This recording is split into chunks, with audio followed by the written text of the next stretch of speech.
Okay. I know you've read or heard about that game, movie, or comic, blah, blah, but you haven't heard it from us. So chill, relax, let us talk all about it before you log off. Okay. All right. All right, that's all I was waiting for. Go ahead. What's happening, everybody? It's here. The moment we've been waiting for. Today is the day. It is. Actually, yesterday was the day, but Yeah, we don't have cable. that's so true. Today is the day. Well, I have cable. I just, I also have cable. I don't know. I don't watch actual So we both have shows. cable, and I lied. Yeah, that's terrible. So anyway, it's the finale, season final. The season final, everybody. Yes, the season finale of season 2, Cloak and Dagger, is here, everybody. Level up. Emma Skies, she's with me. I am. I'm very excited. I am Sir Aaron Carter. I don't even know if I introduced myself because I'm so excited about this episode. Who cares about our names? Honestly, who cares? All you have to know is that we are Angel and Shadow. Angel and Shadow. Okay, that's all right. It was a good episode, okay? I'm in a good mood. It was a good episode. We start off with a rendition of Take On Me that I need to find on Spotify so I can download that one. A really sick Take On Me cover. That's my first note. Yeah, like I like that one. And we see a young lady who at first I thought was Leah. I'm not going to lie. Racist. She's sitting in the front seat of her car and she has a mask and a timer on, and then you kind of see her Get ready to go to a convention. She's got a cosplay helmet. Yeah, she's all ready to go. I don't know what character. Actually, dead honest, not gonna lie, I thought that was a Wolverine mask that she was gonna put on her face, and I was gonna get so excited. I was like, they know. Clearly, it was Bumblebee. That's you a DC. Uncultured swine. That's a DC thing. Anyway, then all of a sudden you see the camera pan out. And you see a body fly through the window of a security guard, and then bank robbers come out of the broken window and just shoot him right in the face. Like, yeah. that was pretty hardcore there. And you see that it's it's just a robbery in progress. But by the time that the robbers get back to the car, their driver has disappeared.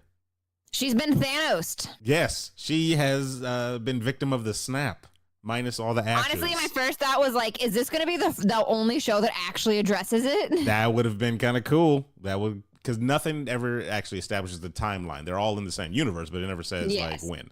So, police car. It is not, in fact, Thanos. It is, in fact, Trumpet Thanos. Yes, Trumpet Thanos. There's an alternate name for him. That's what I'm going with, and that's what I'm sticking with. Trumpet Thanos. She gets transported along with the police officers that were about to come and arrest everybody to the realm of despair. The lower dimension. The lower dimension. That's a good name for it. Lower dimension. I can't take credit for that. That's what's in the summary. Good Lord. That's terrible. I was going to give you credit for that one, too. So he's up there. Despair's up on stage playing for everybody. We get a shot and see that Tandy's mom is in the audience. Is that Michaela that was sitting next to her? That is Michaela sitting next to her. Michaela was sitting right next to her, and they're all zoned out, just watching And the Leah show. was in there, right? I don't know. I'm pretty sure Leah was in there. Okay, Leah was in there. Yeah, we'll say Leah was in there. But he's still physically in our world as well. Oh. Isn't they found his body up at where they threw the dagger at him? Yeah, well, he's dead in our world. Is he though? Yeah. Yeah. Okay. Yeah. So, he's like laid out in the middle of that. I don't know, the scene of the crime or whatever. So his physical form is dead, and his lower form is what's in there. He's transformed. He surpassed physical form now. He's somebody more. So Tandy and Ty are sitting there trying to figure out what the hell just happened, because it's just, aren't we all? Yeah, I guess whatever. So, interesting enough, everybody else is gone there. So I'm guessing they're just full being just gets transported there. It's not like a. See, that's what was weird. Is like everybody else is physically gone from our world, but he is still there. Like his body's still there. Yeah, I mean, that's probably one of the big questions. Logistical questions. That's all I'm saying. Oh, there's a lot of logistical questions by the end of this thing, and even after the end of this thing, because one thing we'll get to it. But anyway, so they're like, we need to go find somebody that can help us with this. and then they cut to I think her name is Mina, right? Mina Hess. Mina Hess, and she Learn names, man. Well, I not say it. Did I not say her name? All right then. So she's performing a CAT scan on Mayhem because Mayhem's trying to still figure out her split personality thing that's going on. And she gets Thanos'd. She gets snapped away. But not before we get the grossest line in the episode. What was that? Mayhem talking about how she smushed her mouses together. Oh, wow. Gross. Her mice together. She said mouses. Yeah, I know. And then Mina corrected her. And yeah. Yeah. I didn't smushed her mouses together. Wow. Gross. But yes, Mina gets snapped. She's gone. She jumps out of the MRI machine, which is like the roomiest MRI machine I've ever seen. I've never seen an MRI machine. She like full on sat up in there. I was like, oh, okay. Well, she's a little small lady, so maybe she just got enough space. Well, and Mina and Mayhem have like a really interesting conversation while she's in there because they're kind of talking about each other's motivations for what they're doing. Mayhem asks her what she's doing, and she says something along the lines of the only alternative to doing nothing is doing something. Yes. And that was like bugging me. I was like, what is, like, that's a callback to something. Well, I wrote down one of the lines that they said when she was like, she's trying to understand it to control it. Like that sounded like something Vision said about the Mind Stone to. Oh yeah, similar to that. Yeah, he was like he wishes. The one that I was thinking of though, it like just occurred to me as we were talking about it, is Steve Trevor in Wonder Woman. When he talks about why he joined the war, and he's like, "Well, I could do nothing, or I could do something, and I already tried doing nothing, and that didn't work." Oh, okay. I mean, similar, yes, but it's definitely not a call. I'm gonna choose to believe it was a callback. It was a callback to a DC. To a DC movie. We're just hopping franchises now. Okay, I see what we're doing here. Mina gets snapped. Mm-hmm. Bridget has clearly no idea what's going on. Bridget Mayhem, I don't know what to call her, has clearly no idea what's going on. Braham is fine. Braham, yes. as she will for now be known. There you go. And then we cut to Tandy and Ty going to Evita for help. Yeah, having a pretty deep conversation about how I don't understand it, actually, tell you the honest truth, because Ty, I'm like, bro, you know this is a citywide threat. It's no bigger time fish to fry. Yeah, like it's no time to worry about what your ex-girlfriend or whatever is going to think about you coming back for help or something like that. Like I love the interaction between Tandy and Ty because he's like, oh, I don't know. He says, I feel like I should respect her back. She said, no. I was like, you know what? For once, that is the correct response to feeling like you should respect her boundaries. We don't have time for your stupid relationship, all right? It was funny that Evita was just like, this is like paper thin walls, everybody. I heard everything. So get your ass in here. She starts reading their cards. I guess, I don't know if she's practiced this for a while, but she just picked it up quickly and just... She is auntie now. Yeah, she just moved auntie right Evita. into it. So she sees that despair is, gone on to be something, whatever, and that he has no future that doesn't involve despair in it. Right, so, and that he is now a Loa with all the all the power of a Loa without any of the responsibility. And I thought she said something to the like something to say that like he's gone in there and like messed things up, or like they don't have a like an idea of how to deal with this type of stuff or something like that. I can't remember what she said. I didn't write down the line. I was really just kind of sitting trying to take it all in. You have one job. You have the same job. What did she say? I don't know. I understood what she was saying, so I didn't write it down. Okay, whatever. Anyway, she says that they got to go to a place that nobody else can go, or only they can go. So she starts. So in the ultimate power move, she straddles him with a nail gun. She does, which was weird that he had to be on the ground for that. Why? It had to be like he was wearing it. Did he though? It was just so she could straddle him with a nail gun. Pretty much. So she's nailing him to the floor. Giggity. We're adults. We are grown ass adults. Some if you're listening to this and wondering, that. Some people would argue that. And she has like Vevey's kind of all around him as well. And she kind of runs Cloak and Dagger through the thing. Like, hey, open this door with this candle. Candle blows out. Door closes. You guys are trapped in the despair land, forever. So I'll do what I can to keep wind away from this candle. You go in there and, stop this guy. So she opens up the door. They step in. It's pitch black, but of course you got Dagger and her light daggers to light the way. And the smoke graphics were very good this season. Were they? They were very good this season. I liked it with the teleporting and everything like that. I didn't see anything like out of the ordinary special. But it just... just in general, like I'm looking at the door they open and like the way it collapses. I'm like, the smoke was just good this season. There was one that was not good, and we'll get to that, but... Okay, so... The smoke was... They finally make their way and they find a disheveled Roxxon gas station that just looks like it's been torn apart. And no Papa Legba, no looking glass. Yeah, no Papa Legba, nobody to let them through the gate, no gate anymore. Yeah, everything is just shut down. But they have this moment there at the gas station. I love this whole conversation. Yeah, so...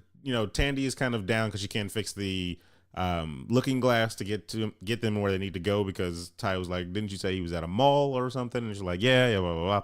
So Ty is talking to her about her, how strong she is. Like, basically I put down pep talk time. That's what I put down for mine. He's hyping her up and I'm here for it. She says they need a hero to save them. And like, what if I'm not strong enough?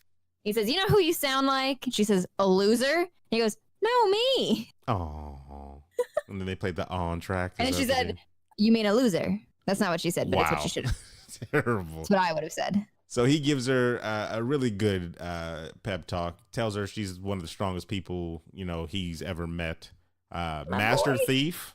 I don't know about that. But he doesn't really know a lot of thieves. So. Yeah, so, I guess, yeah. And he gets her to draw a vevey out of pennies, which, is there a significance with these pennies? This is the second time they've shown up that I've seen. I think it's just because that's what you put in the viewfinder to activate it. So that means there's just been... That's just how those work. Hundreds of people then that have used that viewfinder then, if not thousands. Perhaps. Okay. So as she's drawn the vevey, and she's like, all I have to do is finish the crosses and then I'll be done. And then he's like, they don't look like crosses. So they look like daggers. And then they look like daggers! Oh man, this shit got me. They knew what they were doing and it got me. Oh yeah, hands down they knew. It was definitely planned out this way. And then he kind of gives, not just like, oh, they look like daggers and then leave it at that, but then he kind of gives you a little, like history behind daggers type of thing. They're not swords, they're not knives. They can do the job of both. Yeah. And he talks about like her daggers are made of hope. Yeah, it was a good pep talk scene. And while she's making the vevey, he starts to smile because it worked. What she did, it actually worked, and they're in the mall now. He says he believes in Tandy Bowen. After that whole conversation, I just have all caps. My boy Ty is killing it this episode. Yeah, no, he definitely was. Like throughout the whole thing, they both were actually. Whenever we get to the, the big climax and everything like that, that'll be, yeah. So out in the real world, Evita is doing her best to keep wind away from a candle. She is speaking some very passionate French. Yeah, she was, and I was trying to pick up anything that I can, decipher, but failing. You don't know French. Failing French a long time ago. You don't know. It's definitely paid off. So as soon though, while she's doing it, she's about to get attacked by a shadow person. And of course, Mayhem, comes out of nowhere. I 1,000% thought that Mayhem just knocked Evita off the side of her head. Really? I must have been looking at my notes or something when it did the transition, because all I saw was like a shadowy figure and then Mayhem just fucking deck somebody. Yeah, and go sliding across the church. Okay. It was dope though. Like she just came out of nowhere and saved her at the last second. So they have their quick like, what are you doing here? And she's like, I guess I'm here to help, because clearly you can't keep a candle lit. I mean, sheesh. So it's a tough job. They switch back to Ty and Tandy inside of the little despair place, and they're like kind of walking through everything, and it's all beat up. The mall is just like torn apart. It looks like Arden Fair. Terrible. That's It terrible. looks like the Art Fair Mall. That's terrible. Some local humor for you. You know what? No, it looks a lot worse than that. It looks like the Sunrise Mall. Wow. Is that even around still? We're not going Yes, into it that. is. Yes, it is. And it looks exactly like that. But I had a theory about, everything is messed up because this new quote unquote Loa has showed itself into this world and thrown off the balance of everything. And I'm like, is the mall kind of a representation of all the different Loas? Like, there's different, like each store is a different Loa. Yeah. Because like he's just that record shop. Right. And I'm like, there's other places they go to. Like there was a nail place that what's her name, Mayhem and Bridget went to. There was the camping store that Connors was hiding out in. Camping store. There's an arcade in there. Like, and you saw that Baron Samdi's in the arcade. So it's like, are there? That was just kind of a thought that I had when they were walking through everything. Interesting. What killed me, or what kind of pulled me out a little bit, is that we're looking face on at them, and they're walking through the mall, and I think it's Ty that talks about like what are we seeing? It's all these different versions of us, and we don't get to see what they're looking at. Yeah, I didn't like that. I was like, what I don't understand. What are you looking at? Like, let me see all the things that you're looking at so that I have an understanding of the question that you're asking. Because you saw it already with Tandy when she was in there for the first time, so she knew what to do. Like there was the 5 mirrors or whatever, and it showed her as a ballerina and all that stuff. But I wanted to see like what was Ty's different paths, because all we've seen is this perfect Ty, which was the police officer, and then just Ty. So I don't know, unless it was all the different Ties from the episode where Tandy was going through the different Ties which was the construction and he said it was all these different versions of us, not of him. Oh, so maybe you're thinking like just different divine pairings, like different or iterations like of the two of them. I was like, is this going to be like they've done this before and they're going to have to figure out like what worked and what didn't? And it never really came to anything. Yeah, no, they kind of just walked into there, and it was just a Power Ranger transform moment to where they got into their comic book costumes. Cloak. Yeah, Ty has his cloak. Tandy's in a ballerina. Here's the question. Yeah. If I make you that cloak, will you wear it and cosplay Cloak and Dagger with me? Because that thing is fucking amazing. I'll think about that. That's a lot of work. That's a big cloak. I mean, Oh, okay. Well, yeah, cloaks aren't super hard. It's the beating that would be hard. Yeah, there was like beads. I'm just saying, I want an answer on air. On air? What? I want an answer. We'll find out at the end of the episode. Oh my God, you're the worst. You have to build suspense. That's what you have to do. So they're going down the escalator, and they finally meet Despair, who's in the club. They follow the music, and he's in the club playing for everybody. And they instantly realize he's not collecting records anymore. He's collecting people. Yeah. He's promoted himself. It was weird because if there's people disappearing from all over the city, only seemed like about, 30 people in that room, maybe. Mm-hmm. I mean, I thought maybe there's more rooms. Maybe they only see the room that they want to see. Maybe. Yeah, it's all in the mind. It's all in the mind. But who knows? So, what else happened? So they're talking to him right then and there. They try to attack, of course. Light daggers straight at him. Doesn't help. And he kind of blinks them onto their own little personal nightmares.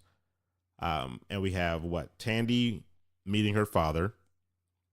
Yes, Tandy is at home with her father. Well, yeah, because she throws a light dagger and she gets teleported and Ty doesn't know where. And then he tries to attack him and gets a trumpet to the face. Yeah, he does. And gets blasted into his own home.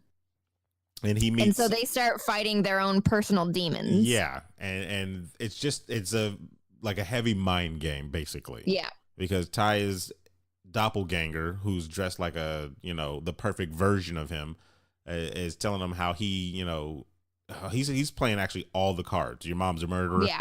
How are you ever gonna look at her again? You broke your family. You did this to your mother. Yeah, like he says, I'm looking at a joke. Get fucking wrecked. And it was a good acting scene for him to have to play the bad guy to himself. Yeah. On the other hand, oh man, the one that got me was when his demon tells him maybe you should have been the one that died. Oh, that one got me. That one hurt. And then to Oh add boy. insult to injury, or no, add injury to insult. Like, he's losing the fight. Like, Yeah, he's getting his ass kicked. Yeah, he was not winning the fight whatsoever. So it was just all around bad for my boy Ty. He was getting dropped. Yeah. Meanwhile, Tandy is facing off with her father in their home, and you've got him pulling there's two sides to every story, and you just don't understand, and you don't get it. You don't know how hard it is, and basically just trying to play all the abuser cards. And she tries to attack him, and she can't. And he knows that she can, and he shoves it in her face that she can't. She can't do anything. She's powerless. Yeah. So what did she do there? She was just, because she wasn't really talking anything back, right? Like, she didn't say anything too much back. Because she started talking about Tyrone, and then she started yelling for Tyrone, and you realized that they could hear each other. Yeah, very vague. And they were going to bring each other back from their demons, and I was like, I'm here for this. So they're kind of my babies are bringing each other back, is what my note said. Well, you actually see that they're, inside their head, of course, but they're sitting at the same show that everybody else was. Yes. And yeah, they're sitting there like their little zombie selves that don't care about anything. Yeah, Tandy actually breaks out for a split second and kind of notices it, but then she gets right back into there, and they're kind of going back through different scenarios that were bad. So like her home, like the motel that she was locked in and everything like that. All while Ty is fighting in the police station against police Ty now, who's, the perfect Ty or whatever. But they eventually find each other, through calling each other, and they end up. Oh, what a good moment. What a good moment. They end up in just a dark place with despair there, and their doppelgangers come through the doors behind them, and they decide to switch and fight each other's demons. He said, if anybody can kick my ass, it's you. Yeah. I was a little worried about this one. Yeah? I was a little worried only because at the end of it, say that, we'll talk about it, of course, and, small spoiler ahead, but we're doing a whole spoiler, so it don't matter. Anyway, I was like, if she beats Ty and Ty beats her dad, they didn't actually beat their own demons then. I was worried about that too. I thought about that. I was like, that's cool that they got each other's back and they can, help each other, but they didn't grow themselves because they didn't beat their own demons. So, but you see that they go in there and they do actually well against each other's demons. They're really just wrecking each other. And that whole sequence, this part, legit made me cry. Because it's just the two of them each talking about how amazing each other is. He's talking to her father, quote unquote, about what an amazing person she turned out to be despite him. All the things that she's accomplished in her life despite him, and she's talking about the person that Ty has grown up to be, and how if you think this is the perfect version of Ty, you don't understand anything. The version that I know, my Ty, it wouldn't do this. My Ty is the perfect Ty, and I was like, it got me. You said my Ty twice there. I did. Because it's her Ty. I was thinking about the drinks though. It's her Ty.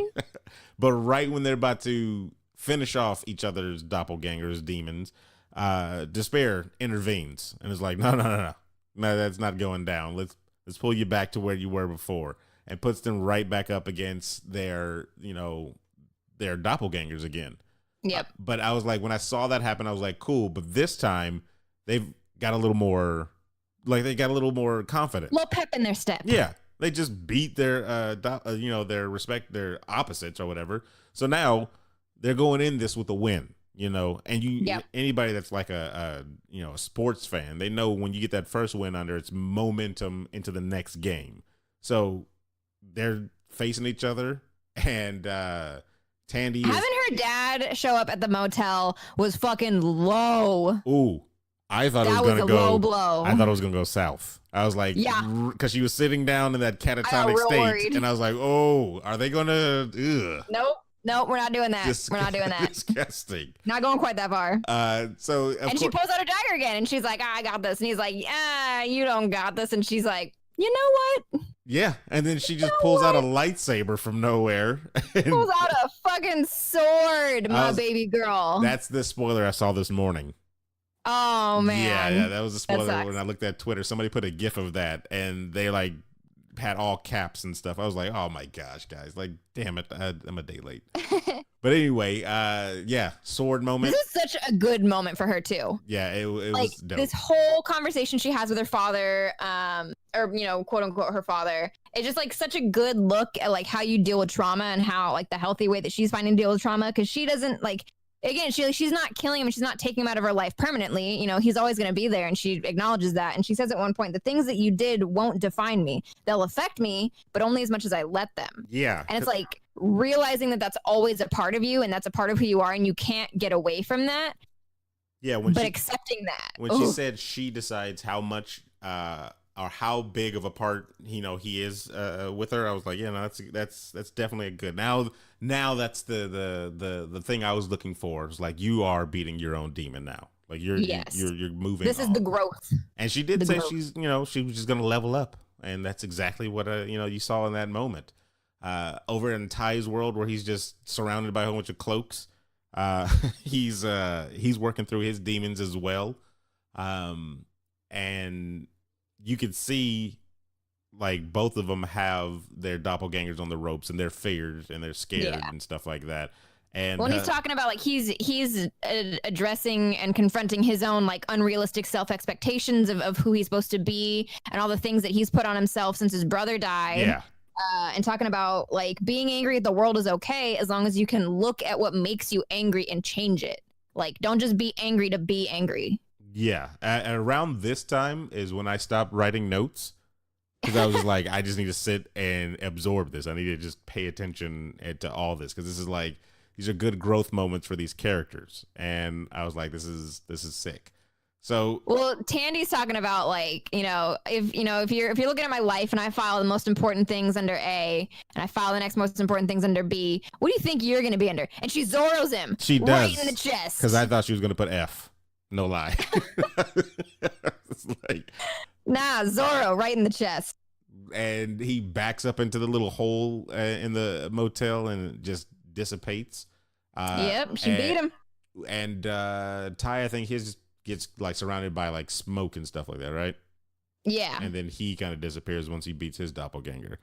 And so they come back to themselves. And the thing that we have avoided or not talked about this whole time is that there is still shit going down in the real world. Yeah, back in the real world, wind's picking up and Evita's trying her best to cover it all, while more and more of those dark SWAT team guys that Aloha sends to stop what they want to stop, basically Despair sent them, Mayhem is fighting them all off.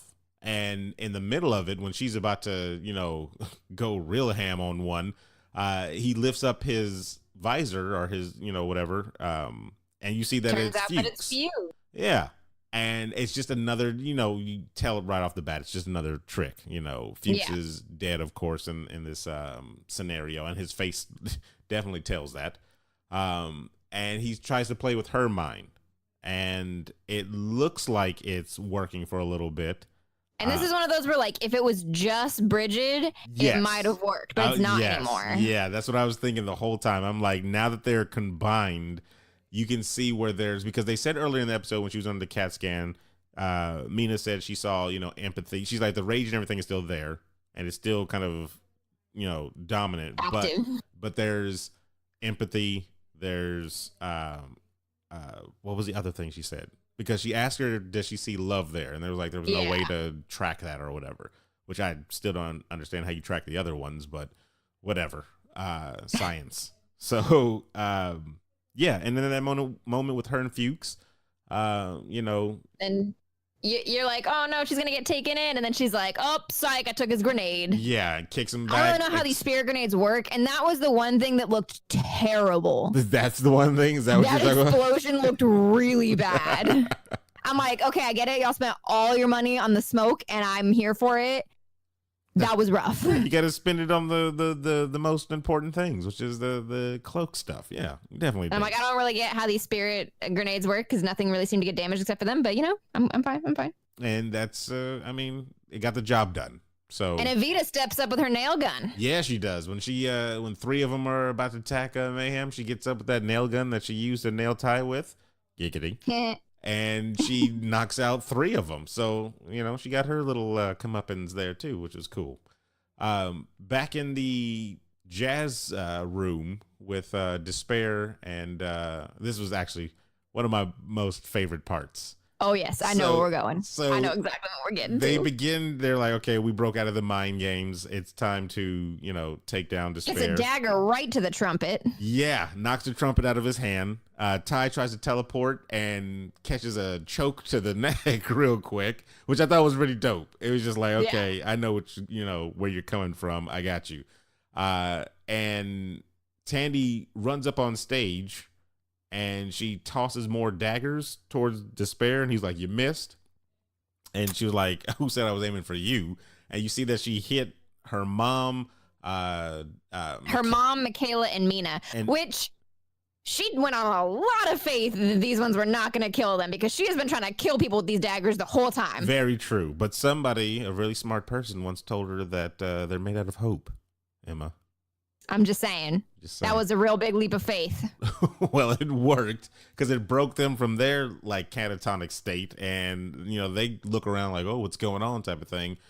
And then how did she? She's just gone. Yeah, she's just gone, because he starts flickering Tandy's the lights. Gone.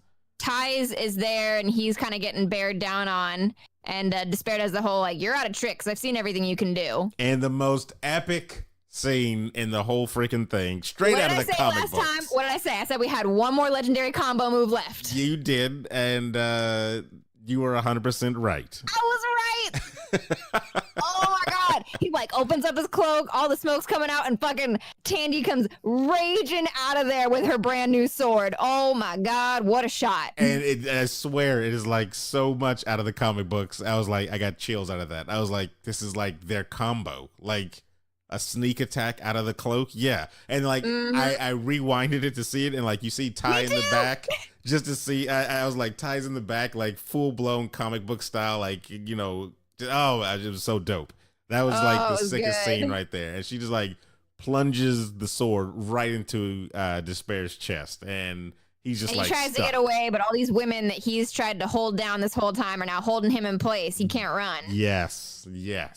And so they both reach for him and kind of enter his mind with their powers to look for, kind of what his despair is.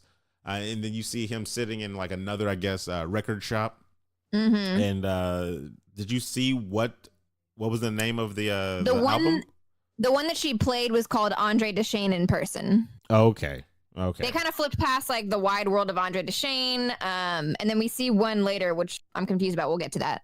So, I know which one you're talking about. Yeah, I know which one you're talking about. So there, she starts playing it, and clearly it's having the effect on him that it has on everybody, because she's like, "You're gonna see what this is like," and then she starts to warp it. She cuts it, she warps it, so it's the same bit over and over and over again. Yeah, with her light dagger, she scratches it up too. Yeah.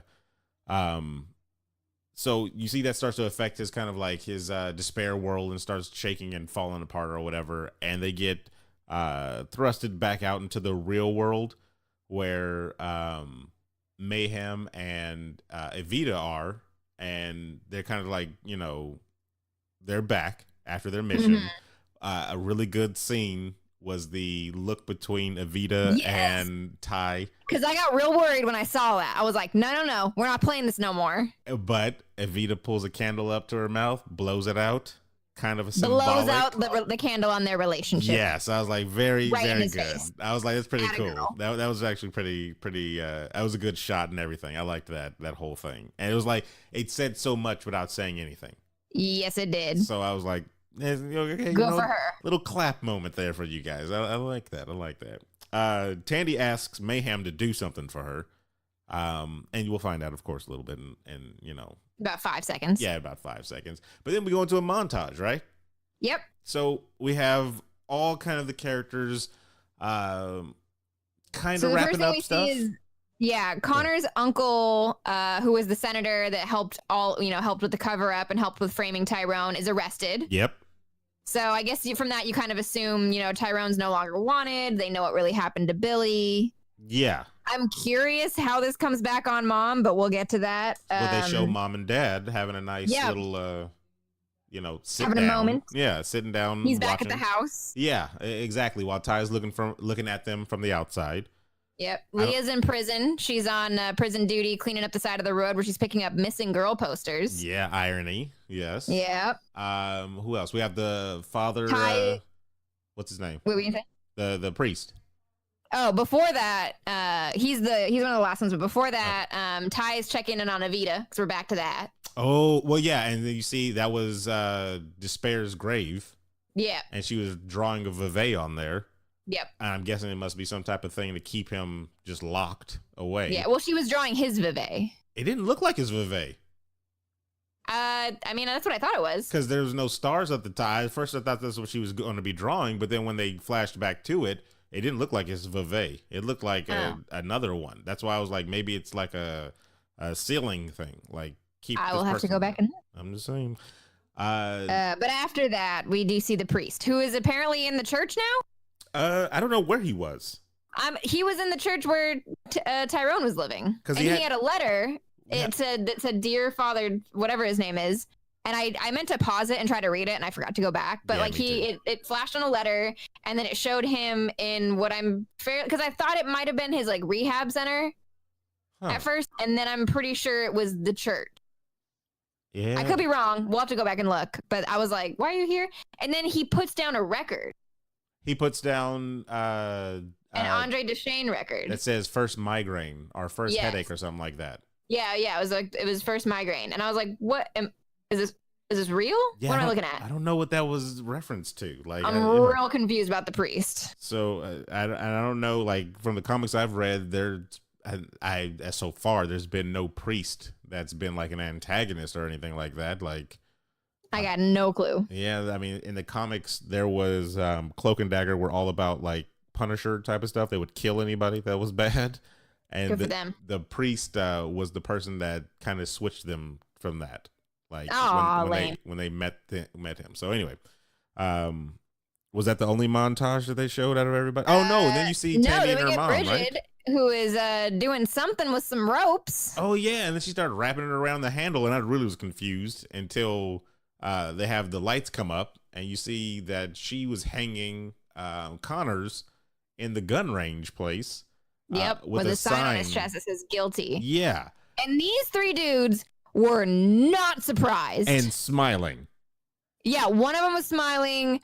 All three of them were just like, the gun range, these things happen. Exactly. Dead body right in front of us and nobody. And police officers. Dead cop, no less. Yeah. Police officers are not shocked. I was real confused about that part as well. It's it's not curious how, are they just not going to investigate how he died?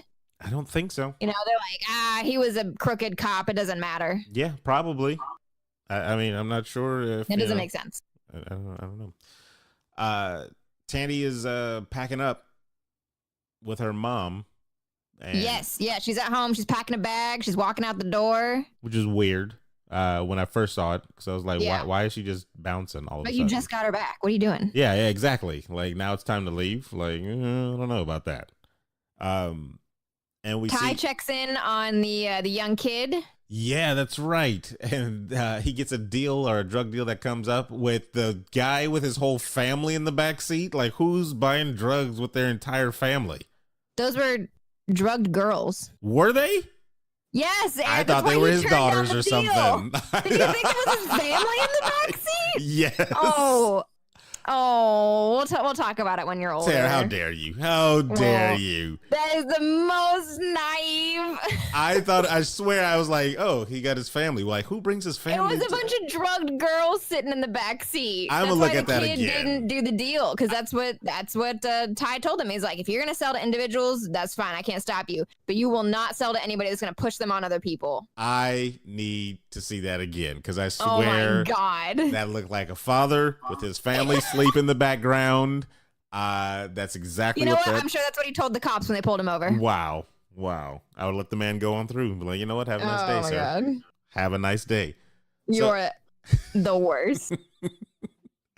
So Tandy's taking a bus. Well, see, no, but hold on. Just the last part on that last thing, because that's exactly why I was like, this doesn't make any sense to me. Why is he happy with, the guy not selling to, just to the family people. He's going to sell to other, bad people. But like, I don't know. Anyway, okay. So now, Well, okay. So that was the thing that killed me too. Is like Ty's smiling, like, he did a good thing. Like he didn't sell to the guy. He also didn't help those girls. He also didn't help the drug dealer, who's still a drug dealer. Like, that was his whole thing. That's what he talked about last time. He's like, I can't stop you from selling drugs to individuals. Like, people want to buy drugs, they're going to buy drugs. I cannot put an end to that. That's just the way it is. Yeah, but that was to the like crime boss guys, not the low level street guy that he was trying to save. The Luke Cage moment. Are we forgetting all that? He wants to be a hero.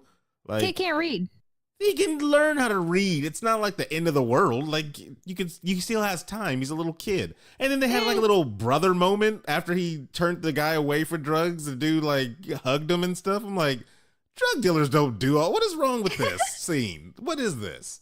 So anyway, you know what? I don't trust you on anything. You thought that was his family. It was his family. We're gonna go back and watch anything. that. It was his family. It was his daughter sleeping in the back. They were tired. It was a vacation they came back from. Daddy wanted drugs. There were 3 adult girls back there.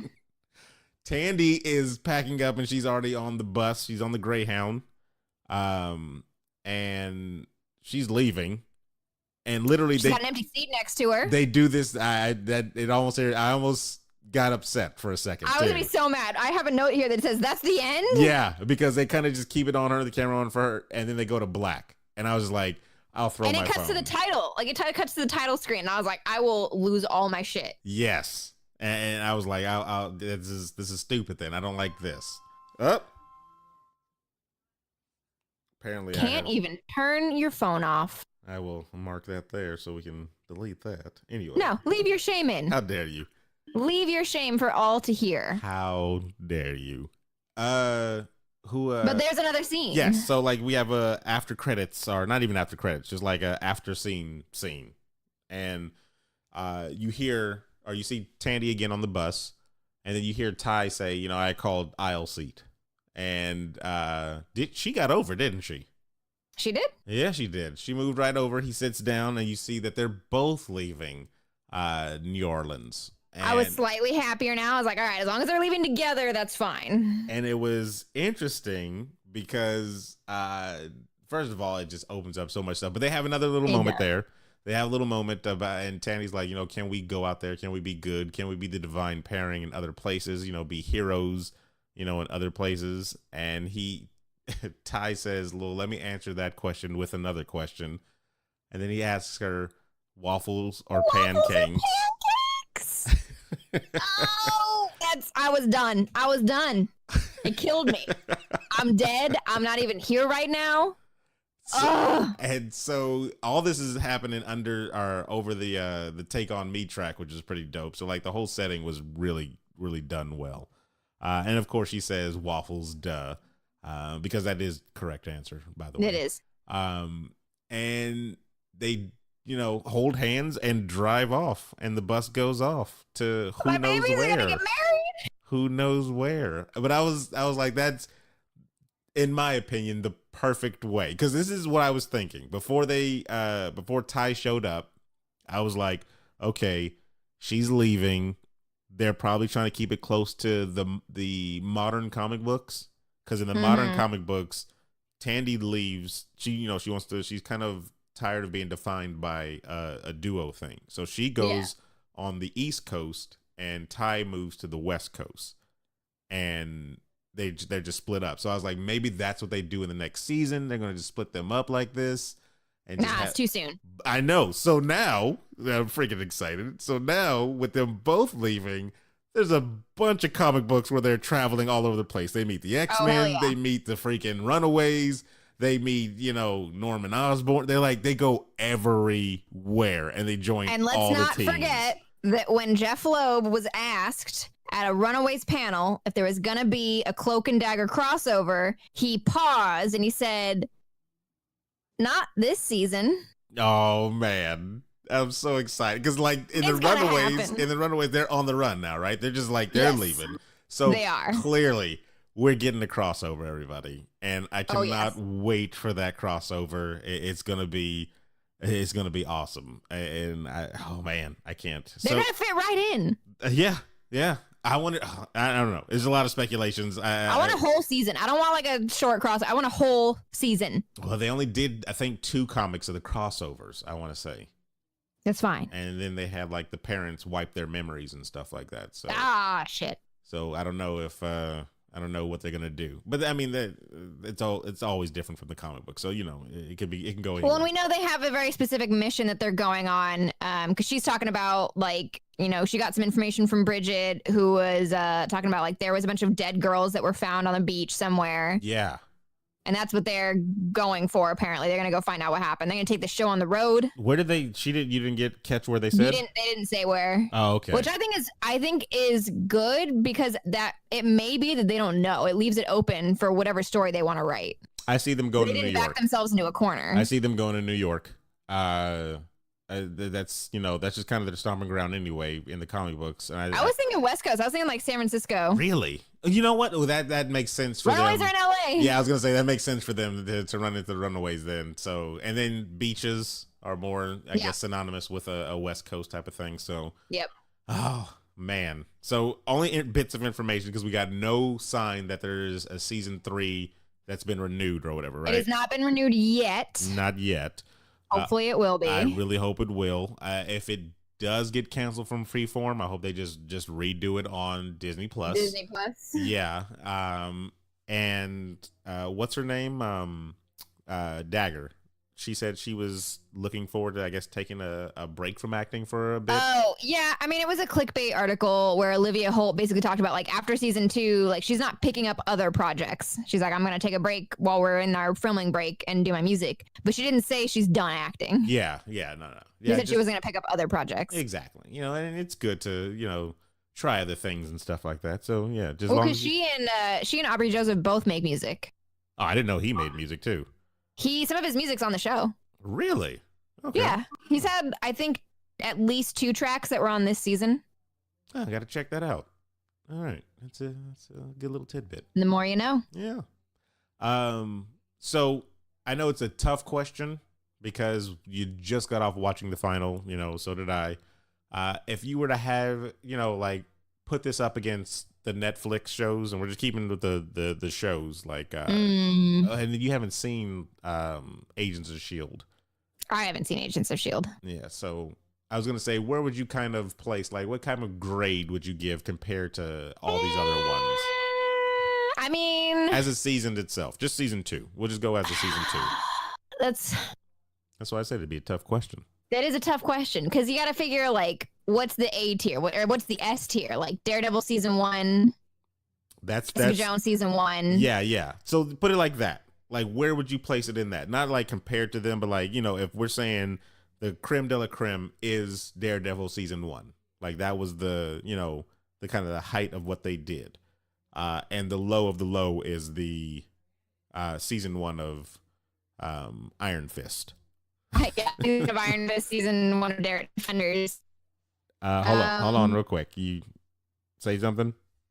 Check 1 2. All right, good. You were breaking up or like making robotic noise, but you sound fine. My bad. Yeah, so I mean, I guess going off that, Daredevil season 1 being the peak and Iron Fist season 1 being the lowest, like if you go from like an A+ to an F, I would give this like a B+. That's that's good. B+? Yeah, that's good. That's actually pretty good. I'd probably give it the same thing.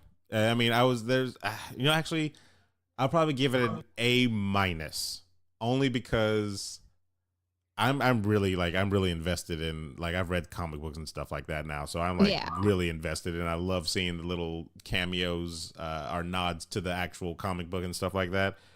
And the way they ended this season alone makes me so hopeful for the next season. Like, where it's going to go and all that type of stuff. Like, it's going to be crazy. So I am hyped beyond compare, and I really hope they renew it like ASAP. So I would probably say A-. I would say get a little bit more money towards the special effects, and I think you're golden. But character development throughout the thing was great. Very good. Each episode got better and better. There wasn't like really any lulls or low points in the season. Really, yeah. There wasn't a single episode where I felt like I just watched a ton of filler. Yeah, 100%. All the acting was great. Like all the characters, like I don't think there was one character that I was just kind of like, I don't like your acting in this, or they all played their roles very well. Emma Lahana killed it this season with both Bridget and Mayhem. Yeah. Something that's a little tough to, sometimes for actors to play two different, roles, especially when they have to interact with each other. Mm-hmm. Like the Painting each nails. other's nails. Yeah, that nail scene was actually a very good scene for good them. one. Yeah. I don't know. I didn't see Aubrey as kind of like the annoying teenager this season like I did the first. You didn't make one joke about his voice. I didn't see, and I think that's a testament of I've seen the character change. Like it's a different, I don't know, it's a different take on Ty now. Like, and I like this one. So, not to say that I didn't like him in season 1. It was just that was just kind of stuck out. A little more grown up, a little more mature. Yeah. A little less naive. Yeah, and I can't wait to see that in the future with other. Like I really want to see them interact with the Runaways, but kind of feel like they're a little more established heroes than the Runaways are. Like treating them like little kids or something. I think that would be kind of interesting. But I don't know, man. Where do we go from here, Emma? Where Runaway season 3. Season 3. Yeah, that's been announced already. We have a date? They just started filming. Oh, we don't have a date yet though. No, probably. I imagine if they're filming right now, like we could see it around Christmas, like we saw last year. Oh, okay. All right. Hopefully they drop the whole thing too. Yeah. And don't just do week after week. So again, thank you, Emma. Oh, you're very welcome. I enjoy doing this all the time. And it looks like we're gonna have to take a hiatus. But I mean, if you're listening to us, there's plenty of other things to listen to. So don't be shy. So for Emma Skies and Sir Aaron Carter. For Angel and Shadow. For Angel and Shadow. If you make the cloak, I will wear it for a photo shoot. Let's go.